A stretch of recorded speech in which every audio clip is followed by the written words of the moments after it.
வணக்கம் தலைவா, அனைவருக்கும் இனிய வணக்கம். தமிழகத்துல டிஆர்பி மற்றும் பள்ளி கல்வித்துறையில வந்திருக்க மிக மிக முக்கியமான தகவல்களை பற்றி இந்த ஒரு வீடியோவின் வாயிலாக நாம பார்க்கலாம்.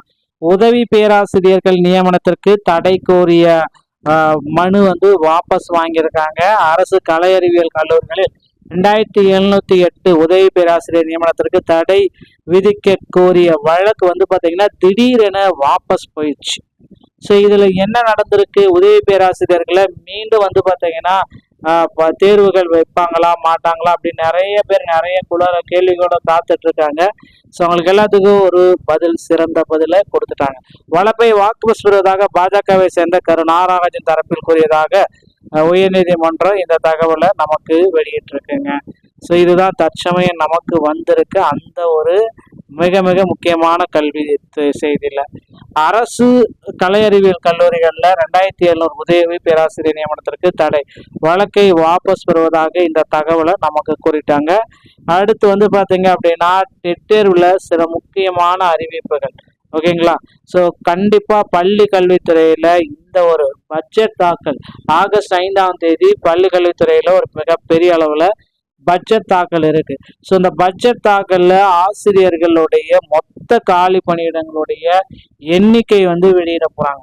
ஸோ அப்போதான் தெரியும் 18,000 ஆசிரியர்களா 28,000 ஆசிரியர்களா எவ்வளோ வேகன்சிஸ் இருக்கு. ஸோ நிறைய பேர் சொல்றாங்க டிஆர்பி மூலம் இந்த ஆண்டுல 18,000 ஆசிரியர்கள் நிரப்பப்படும், அமைச்சர் சொல்லிட்டாரு, ராஜ்மோகன் சொல்லிட்டாரு, பார்த்திபன் சொல்லிட்டாரு. இப்படி பாத்தீங்கன்னா ஒரு பக்கமா இவங்க ஒரு பக்கம் பேசிட்டே இருக்காங்க. ஆனா உண்மையான தகவல்கள் என்ன? ஆசிரியர்கள் ஒரு பக்கம் இந்த டெட் தேர்வுல நியமன தேர்வுல பாஸ் பண்ணிட்டு போஸ்டிங் போடாம இருக்கிற ஆசிரியர்கள் ஒரு பக்கம் போராட்ட காலத்துல குதிச்சு போராடிட்டு இருக்காங்க. ஸோ டெட் தேர்வுடைய முடிவுகளை வெளியிடுறதுக்கு தடையும் வச்சுட்டாங்க. காமன் டெட்டோடைய நோட்டிஃபிகேஷன் எப்போ வரும்னு பார்த்தா அதுவும் நோட்டிஃபிகேஷன் வரல. மற்ற யூஜிடிஆர்பியோடைய பிஜிடிஆர்பியோடைய நோட்டிஃபிகேஷன் வரும் அப்படின்னு பார்த்தா அதுவும் வரல. ஸோ டோட்டலாக பார்த்தீங்க அப்படின்னா ஆசிரியர் தேர்வு வாரியத்தில் கவுன்சிலிங் கூட மட்டும்தான் நடக்குதே தவிர மீது எல்லாமே அப்படியே ஹோல்ட் ஆயிடுச்சுங்க. ஸோ இதெல்லாம் எப்போ நடத்தி முடிப்பாங்க அப்படின்றது எல்லாருக்குமே ஒரு தெரியாத ஒரு புரியாத புதிராக இருக்கு பள்ளி கல்வித்துறையில. ஸோ இந்த காமன் டெட்டோடைய நோட்டிஃபிகேஷன் வேணா இன்னும் ஒரு சில தினங்கள்ல வெளியாக இருக்கு. ஓகேங்களா?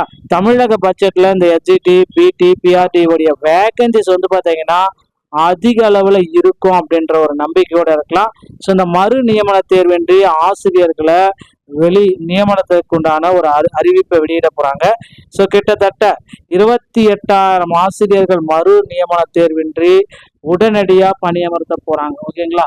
ஸோ இதற்கான அப்டேட்டு, இதற்கான ஒரு ஜீவோ பார்த்தீங்கன்னா விரைவில் வெளியிடுவாங்க அப்படின்னு எதிர்பார்க்கலாம்.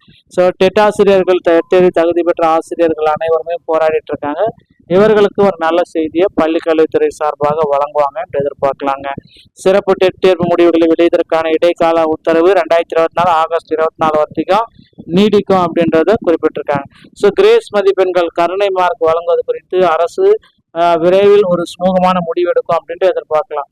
ஸோ ஆசிரியர்களுக்கு டெட் தேர்வு ரத்து அப்படின்னு சொல்லிட்டு இருக்காங்க. 2011 முன் பணியில் சேர்ந்த ஆசிரியர்கள் 2028ஆம் ஆண்டு ஆகஸ்ட் மாதத்திற்கு முன் தகுதி தேர்வு வெற்றி பெற வேண்டும் என்ற தீர்ப்பளித்திருந்தது. ஆசிரியர் தகுதி தேர்வு எழுதுவதிலிருந்து அரசாணைக்கு முன்பு பணியில் சேர்ந்த பழைய ஆசிரியர்கள் முழுமையாக விலக்களிக்க வேண்டும் என்று தமிழ்நாடு ஆசிரியர் முன்னேற்ற மற்றும் மத்திய மாநில அரசுதாரர்களுக்கு இந்த கோரிக்கை விடுத்திருக்காங்க. கல்வி உரிமை சட்டம் 2011 பிறகு 2 இடைநிலை பட்டதாரி ஆசிரியர்களுடைய பணிகளுக்கு தகுதி தேர்வு நடத்தப்பட்டு அதில் வெற்றி பெறுபவர்கள் மட்டுமே பிற விதிகளை பின்பற்றி நியமிக்கப்படுகின்றனர். ஆனால் இது அவர்களுக்கு தகுதி தேர்வை கட்டாயமாக்க வேண்டும் என்ற கேள்வி தொடரப்பட்ட வழக்கை விசாரித்த உச்சநீதிமன்றம் 2011 ஆண்டுக்கு முன் பணியில் சேர்ந்த ஆசிரியர்கள் 2028ஆம் ஆண்டு ஆகஸ்ட் மாதத்திற்கு முன்பு தகுதி தேர்வு வெற்றி பெற வேண்டும் என கடந்த ஆண்டு செப்டம்பர் மாதமே இந்த தீர்ப்பு போட்டதுனால இதை எதிர்த்து நிறைய பேர் அடுத்தடுத்த மனுக்களை தாக்கல் பண்ணிட்டு இருக்காங்க. ஸோ டெட் பேப்பர் 1 மற்றும் பேப்பர் 2க்கான மதிப்பெண் தகுதி தேர்ச்சி பெற்றவர்களுடைய மதிப்பெண் உண்மைத்தன்மையுடைய வழங்குதல். ஸோ இந்த கிரிவலன்ஸ் எல்லாமே எங்கே வழங்குறாங்க அப்படின்றது தான் இப்போ கேள்விக்குறியா இருக்கு. ஆசிரியர் தேர்வு வாரிய இணை இயக்குனர் அவர்களின் செயல்முறை கடிதத்தில் இதை வெளியிட்டிருக்காங்க. பள்ளி கல்வித்துறை. ஸோ யாரெல்லாம் உண்மைக்கானதா இது தேவைப்படுதோ அவங்க பள்ளி தலைமை ஆசிரியர்கள் வட்டார கல்வி அலுவலரிடமிருந்து முழுமையான பெற்று ஆசிரியர் தகுதி தேர்வு தாள் 1 மற்றும் தாள் 2 அதனை தேர்வு எழுதிய மாவட்டங்கள் வாரியாக தொகுத்து பரிந்துரையுடன் 30/7/2026க்குள் அனுப்பப்பட வேண்டும் அப்படின்றதை குறிப்பிடுறாங்க. பழைய ஓய்வூதிய திட்டம் வந்து பார்த்தீங்கன்னா மீண்டும் வருமா நாடாளுமன்றத்தில் அரசு ஊழியர்களுக்கு ஒரு முக்கியமான ஒரு அப்டேட். ஸோ இந்த ஓல்டு பென்ஷன் ஸ்கீம் ஓய்வூதிய திட்டத்தை மீண்டும் கொண்டு வரலாம் அப்படின்ற தகவல்களை நமக்கு வெளியிட்டிருக்கிறதாக தகவல்கள் வந்துட்டு இருக்குங்க. ஸோ கண்டிப்பாக அந்த பழைய ஓய்வூதிய திட்டத்தை கொண்டு வர போகிறாங்க மத்திய அரசு மற்றும் ஓய்வூதியர்கள். முக்கிய செய்தி, பழைய ஓய்வூதிய திட்டம் குறித்து ஒரு எதிர்பார்ப்பு எல்லோர் மத்தியிலுமே இருக்கு. விரைவில் நாம எதிர்பார்க்கலாங்க. அரசு பள்ளி மாணவர்களுடைய மனநலன் காத்த உளவியல் ஆலோசனை திட்டம் மீண்டும் உயிர் வரணும் அப்படின்னு சொல்றாங்க. கோவை டவுனால் அருகே அமைந்துள்ள முதன்மை கல்வி அலுவலகத்தின் நுழைவாயில் பகுதிகளில் உளவியல் வாகனம் நிறுத்தப்பட்டது. இந்த வாகனம் பல ஆண்டுகளாக இயக்கப்படாமல் பராமரிப்பின்றி தூசு படர்ந்து காணப்படுகிறது. குறிப்பிடத்தக்க ஒரு விஷயங்க.